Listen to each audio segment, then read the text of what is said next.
Hi everybody, thought I'd do a share today on this very, very windy day in Cornwall. Hope you're all safe out there. I wanted to talk today about trust. I've come across people time and again who really want to trust somebody around them.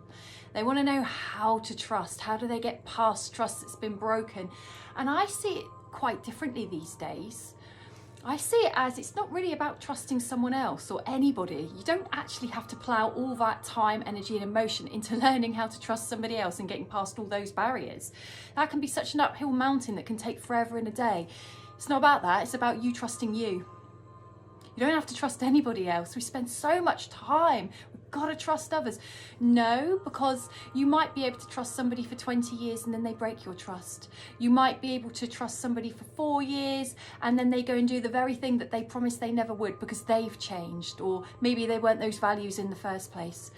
When we put all the emphasis on the other person, that they have to become trustworthy so that we feel safe to open up, we're actually looking outside of ourselves to put all the pressure on them almost, that, you know, I'll be safe to be vulnerable as long as you're X, Y and Z. But it's not really about that.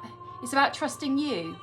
If you trust you, what you're saying is, I trust me that if this situation doesn't go to plan and they do something against my morals, values and how I want to be with somebody, then actually I trust me that I've got my own back.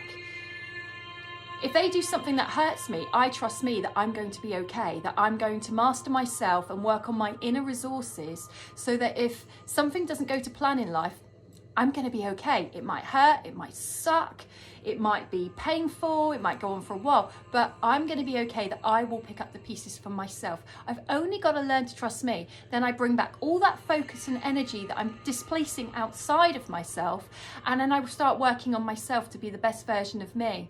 Because we don't know, technically, that we can trust people. We might be able to trust somebody that they say they're all these things and they prove it with their words and actions together, not just one or the other. It's got to be in sync to really mean something. But then they go and do that thing anyway.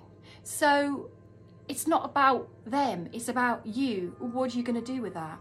So for me, it's very much always focusing on myself, of my inner resources, of my strength, my intuition massively, which guides me away from people not to trust anyway. Even when they're telling me that the most trustworthy people in the world, that's actually the red flag, because who are they to say that? It's trust is earned, but it's also earned from you to you, about you. That live your life. Okay, pay attention to the red flags of people, of course, but live your life and know that if something doesn't work out further along your path, you're going to be okay, because you're going to heal you. Because actually, technically, at the end of the day, you only really need you primarily. So maybe ponder what trust is. Who are you trying to trust? And do you even notice whether you trust yourself?